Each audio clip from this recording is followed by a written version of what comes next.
I finally finished Cursed Cocktails by S.L. Rowland, and we need to talk about this cozy fantasy.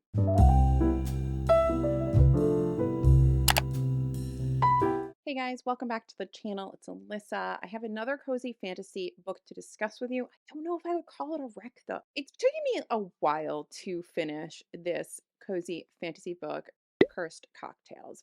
And I kind of want to talk about it. I know I talked about it in my wrap up that I was reading this and it was taking me a while and I really wasn't liking it, but I really wanted to finish it because I think that this is going to tell me a lot about what I like in terms of cozy fantasy themes, storylines, etc.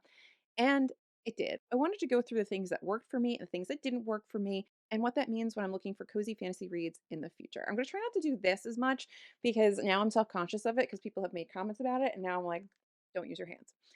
It's hard. Cursed Cocktails is a cozy queer fantasy about Rowan, a bloodbane who's an umbral elf with blood magic who is retiring from service and because he is older and now he's in chronic pain because of the repercussions of using his magic. And he's moving from the wilds of the north down south to a town called Eastbourne, which is right on the coast. And he has with him this book of cocktails that his father has collected over the course of his life with little tidbits and factoids about where these cocktails come from. He is retiring to this seaside town, but he doesn't want anybody to know that he is a bloodbane or a blood mage or whatever has blood magic. That's a big secret he's keeping. He ends up in this tavern down south in Eastbourne where he runs into this mixologist named Callum. I believe that's his name. I could be wrong. And Callum starts making him cocktails. And cocktails are not like a thing that are really well known in the North. So I think that's why this is such a prized possession for Rowan on his dad's collection of cocktails. So when he starts to actually drink a cocktail for the first time, he's like, oh my God, this is amazing.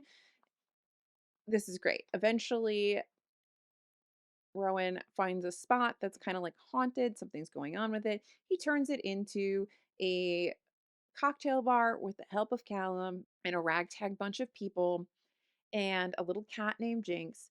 It's cute, it's cozy, and things happen, right?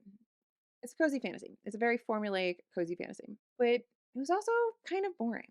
So let's go through the things that worked and didn't work, and then what this means for me going forward with cozy fantasy. There are three major things that worked for me in this cozy fantasy, and one was the world. It's very detailed. It's clear that this author usually writes bigger, more expansive fantasy worlds with large, maps and political stuff and different regions and characters traveling all over the place. That was clear in this writing. It's a very lush world. There's a lot going on. There's a lot of creatures and details, and there's just a lot. And I did enjoy that. I enjoyed the world building itself. I thought it was great in general, though it could be a little bit boring in how it was explained to us. It was a lot of info dumping at times. It took a while for the story to take off, but this is supposed to be the positive part of this review. So moving on. I enjoyed the cocktails. The book of cocktails that Rowan's father collects is a really interesting way to give insight into this world, to build on that world building. When we were getting exposition through the journal entries in this book, I enjoyed those because cocktails came from different regions and you got to learn more about each region in this world through this book and through this journal. And I enjoyed that. I thought that was a really nice way to liven up the exposition, liven up the world building, liven up the info dumping, and not just vomit it out for the reader. But we didn't actually get enough of this in throughout the book. I think we could have probably done a little bit more with that and use the book more to explain more of the world, but it is what it is. I also loved the creatures. This book is rich in creatures, creatures that you don't normally see in books, too. You have your elves, your dwarfs, all of that, but you also have krakens, lots of magical, sort of mythical creatures, three-tailed foxes, all kinds of stuff, demony kind of things. There's a lot going on here. It's a very multi creature world, and I always love a story with more creatures. Put more creatures in, and I'm happy. I love it. But then we come into the things that didn't work for me. And they're kind of all really big things. Like I can get over info dumping to do your world building, even if it is a little boring. I can get over some things, but I can't get over big things like number one, the pacing. The pacing of this book was so tremendously slow. I never got into a groove with this book. It just constantly felt like every chapter was almost like like starting over again, if that makes any sense. And then I had to get back into the groove of the story. I never had momentum. I never felt like I was into the text. And I know that cozy fantasy doesn't have a lot of stakes, but there still has to be something driving the plot forward and making you want to read. There has to be some amount of tension. And there was very little tension throughout this entire story. So I just didn't care, essentially. The romance itself is incredibly lackluster. I did not catch on to any chemistry between Callum and Rowan at all. And that was completely disappointing because they spent so much time together and they were so matter of fact and businesslike throughout most of it that by the time they actually do have their like romantic moment, I'm like, I don't care. It feels weird. I didn't sense any chemistry between the two of them. They even go on this picnic about, I don't know, two-thirds of the way through the book. They go on this picnic, and I'm like, surely this is going to be the moment. This is going to be the moment where we start to build chemistry and tension and a romance and like a will they, won't they? No, it's frankly a boring romance. Another ding. Three, the magic. I did like some aspects of the magic in this. I do like that there are consequences for magic. I like when magic has consequences and it's not just like a never ending bucket of magic that you can just keep digging into. I liked that Rowan had repercussions. His last big use of his magic hurt him so much that he's in chronic pain from it. So he's very fearful of using his magic, but he's also very fearful of other people finding out about his magic because he thinks that like he's going to be shunned or treated like he's dangerous or something, which I understand why that was used in the book, but it doesn't work the way it was because nobody seems to care throughout the entire book. Nobody seems to care. There never really seems to be anything from the outside saying like, "Oh my gosh, these bloodbanes, man, they're so terrible. Like, I would hate to meet one." No, like it doesn't exist really. I didn't pick up on it if it does.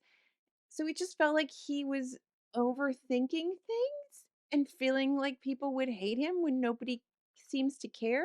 But then also this not using his magic now because he's in so much chronic pain from the big last time he did it also feels weird because he eventually does use it in a small amount to solve a problem that's going on for quite a while in this story. That's also not really a problem. But anyway, he uses his magic to figure something out and he doesn't really have terrible repercussions for it. So then that left me going, okay, so then like, why didn't you just do this 50 pages ago? And yes, when he ultimately does use it at in the end, in the climax, to like do something really big with his magic, does he have repercussions for it? Yes, and that makes sense. But it just felt like, I don't know, something just didn't feel right in the way the magic was being used and being feared and all of that. It felt like more needed to be put into that part of the story, more needed to be put into the romantic chemistry. And that secret, that's my fourth thing that's wrong. That secret that was bothering me, that wasn't working for me, is that secret of him being a bloodbane. I felt like you needed more tension in the story to say, yeah, these bloodbanes are so bad and so terrible. And the fact that there's like another character that picks up on it and really seemingly just sort of talks about it, like nobody could ever overhear them talking about the fact that like this dude is a bloodbane. It bothered me. The secret bothered me. The magic and how they didn't use it bothered me. This book bothered me. And I'm looking over here because I pulled up the summary just for like quick reference sort of behind the camera, and I'm realizing that this was 246 pages. This felt like it was 600 pages long. I'm so disappointed in this one. I had such high hopes for this book, and it so disappointed me. And I need to know what other people are thinking about it. It has really good ratings on Amazon, so I don't know why I missed. So, like, what am I missing? Someone please explain it to me. But this one for me was just boring. It was just boring. It had so many things that could have made it not, and it was just boring. So, what does this all mean for me and cozy fantasy going forward? I said I was going to use this as kind of like a benchmark for how I approach cozy fantasy going forward, what cozy fantasies I like, what I don't like in them. And I think what I need is cozy fantasies with some stakes. You need to have enough stakes to give the plot tension to drive me forward as a reader so that I keep turning the page and wanting to know what's going to happen with my characters. If you're going to have a romance in the story, they need to have chemistry. They need to have that build up for me to go, oh my God, when are they going to finally, admit that they love each other? When are they going to see it? When are they going to whatever? Or if you are an established romance, like in Can't Spell Treason Without Tea, have that really healthy romance where people are other outside influences are coming in to try to hurt that romance, and then they have to kind of work together to keep their relationship together. Those are things I really like. I do enjoy a lot of magical creatures. I do enjoy a lot of whimsy and magic and fun. There were side characters in this which were a heck of a lot more interesting than the main characters, which for me is always like an issue. I don't want to read a book where I want to know more about a side character than I want to know about the people I'm supposed to be caring about.